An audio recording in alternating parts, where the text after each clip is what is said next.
আসসালামু আলাইকুম ওয়া রাহমাতুল্লাহি ওয়া বারাকাতুহু। প্রিয় দর্শক, আশা করি আপনারা সকলেই ভালো আছেন। আমিও আলহামদুলিল্লাহ অনেক ভালো আছি। পাওয়ার পয়েন্টের বিভিন্ন বিষয়াদি নিয়ে আমরা বেশ কিছু ভিডিও তৈরি করেছি। আজকে বরাবরের মতো আবারও একটি ভিডিও নিয়ে আপনাদের সামনে হাজির হয়েছি। যারা আমাদের চ্যানেলে একেবারে নতুন তারা দয়া করে আমাদের চ্যানেলটি সাবস্ক্রাইব করে দেবেন, লাইক শেয়ার কমেন্ট করে দেবেন। তো দেখতে থাকুন আমার আজকের টিউটোরিয়ালটি। পাওয়ার পয়েন্টের যেই নতুন বিষয়গুলো সেগুলো আমরা আগেই বলেছি, বিভিন্ন পরিচিতিগুলো বলেছি, অনেক কাজ দেখিয়েছি। তো আজকে আমি একটি ছোট্ট কাজ দেখাবো। এখান থেকে পাওয়ার পয়েন্টের বিভিন্ন স্লাইডের যে ডিজাইনগুলো আছে, থিমগুলো আছে, এই থিমগুলো আপনি নিতে পারবেন। আমি একটি ব্ল্যাঙ্ক থিম নিলাম। ওপরের যে থিমটি আছে বা স্লাইডটি, এই থিমটি আমি এই স্লাইডটি ডিলিট করে দিলাম, ডিলিট স্লাইড। এখন এখানে একটি ফাঁকা স্লাইড আমি নিয়েছি। আমি এখানে কাজটি শুরু করব। ইনসার্টে গেলাম, ইনসার্ট থেকে আমি শেপস নেব। এখান থেকে এই শেপসটি আমি নেব, এই শেপসটি। ব্যাস, ওটা নিয়ে আমি এই জায়গাতে এইভাবে ক্লিক দিলাম। ব্যাস, এই শেপসটি ক্লিক নেওয়ার পরে আমি অনুরূপ আরও একটি শেপস আমি কপি করে নেব।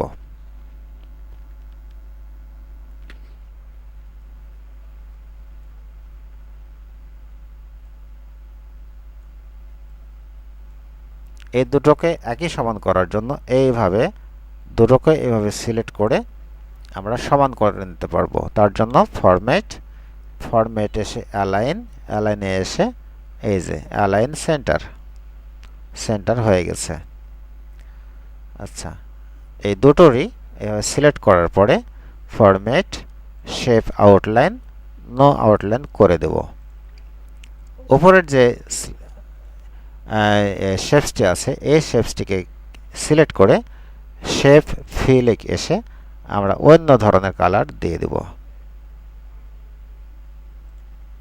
এইভাবে অন্য কালার আমরা দিয়ে দিতে পারবো।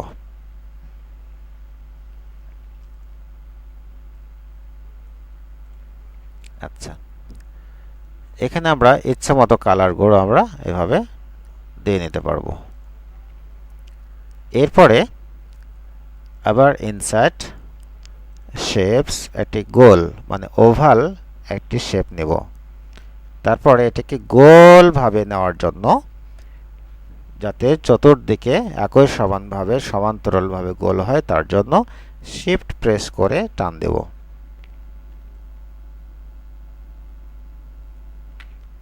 দেখুন হয়ে গেছে।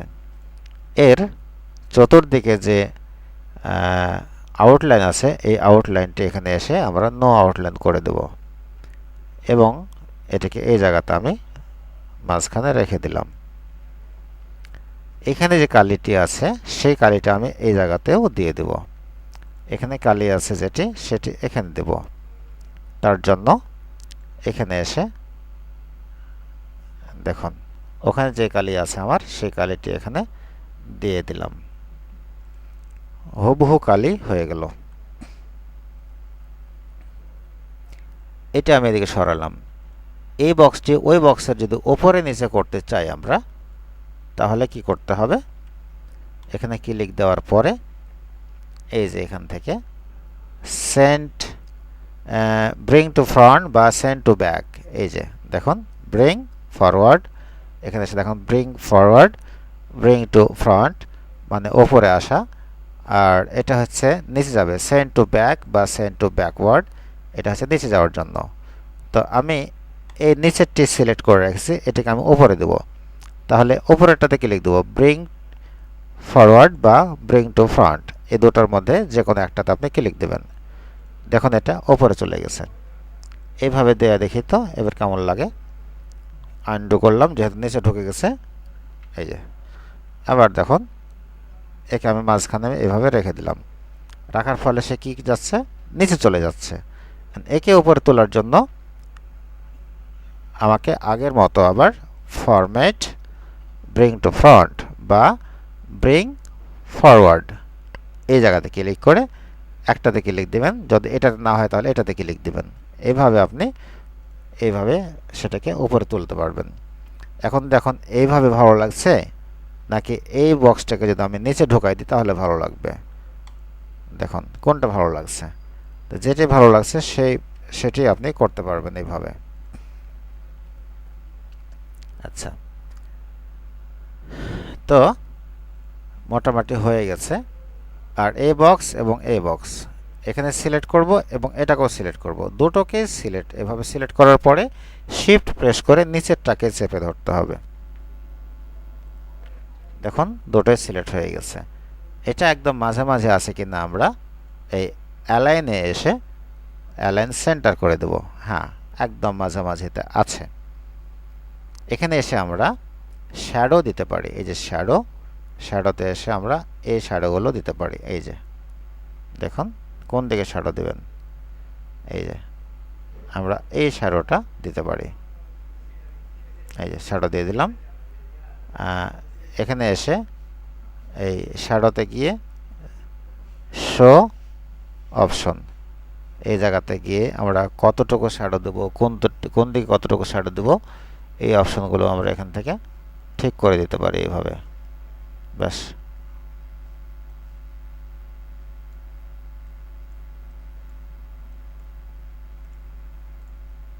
এই দেখুন।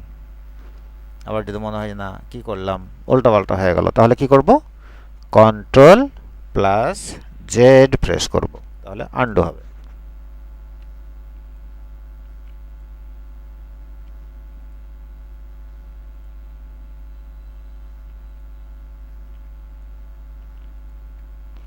ব্যাস, এটা থাকলো। এখন সেম জিনিস আমি এইভাবে করে সিলেক্ট করার পরে রাইট বাটনে ক্লিক করে গ্রুপিংয়ে এসে গ্রুপ করে দেব। দেখুন এটি একটি হয়ে গেছে। এখন সেম জিনিসকে আমি কপি করব।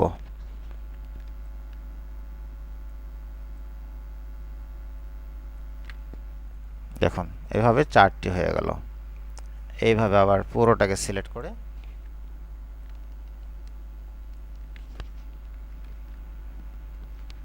আমরা আরেকটু বড় করব, তার জন্য এটিকে ডিলিট করে দিলাম। এই বক্সটিকে এইভাবে সিলেক্ট করে মোটামুটি এইভাবে আমি রাখলাম। এবার এখানে ক্লিক করে কন্ট্রোল শিফট প্রেস করে আমি ডান দিকে টান দেব।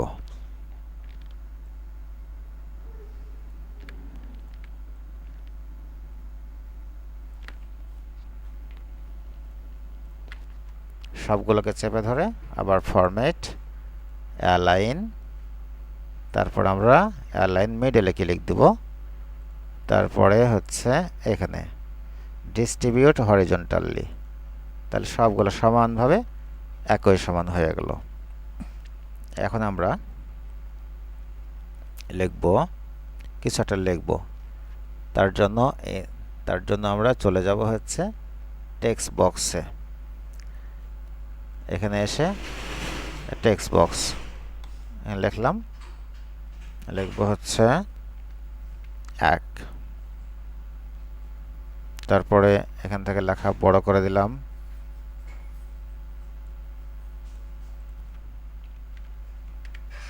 ব্যাস, বড় করে দিয়েছি। এটিকে আমরা এই জায়গাতে রেখে দেব। দেখুন লেখা সিলেক্ট, এই জায়গাতে এসে হোয়াইট কালার করে দিলাম, হোয়াইট কালার। অথবা আপনি এখান থেকে এসে একটু হালকা কালার দিতে পারেন, এভাবে করতে পারেন, যেটা আপনার ভালো লাগে সেটা করতে পারেন।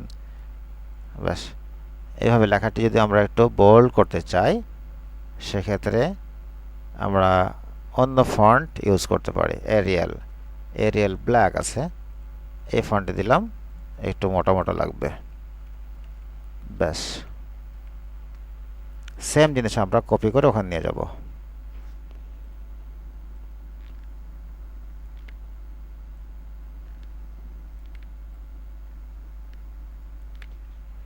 এবার এখানে আমরা 2 দিব, 2 03 04 1 2 3 4 অর্থাৎ 4টি আমরা অপশন লিখব, কিছু একটা লিখব, তার জন্য এটা আমরা এইভাবে ডিজাইনটি করলাম। আচ্ছা, এখন এখানে মনে করেন একটা হেডলাইন দেবেন। হেডলাইন দেওয়ার জন্য কি করবেন, আবার ইনসার্ট টেক্সট বক্স, তারপর এখানে ক্লিক দেন, লেখেন হেডার।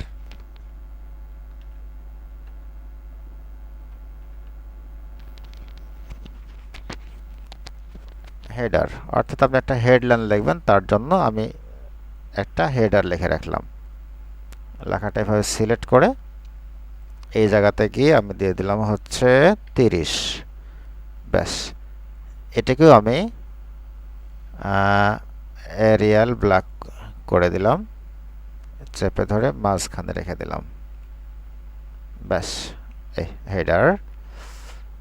হেডারে একটি কালার দেব, সেটি হচ্ছে দিলাম হচ্ছে এই টাইপের একটা হেডার দিলাম। ব্যাস,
দেখুন মোটামুটি সুন্দর একটি ডিজাইন হয়ে গেছে।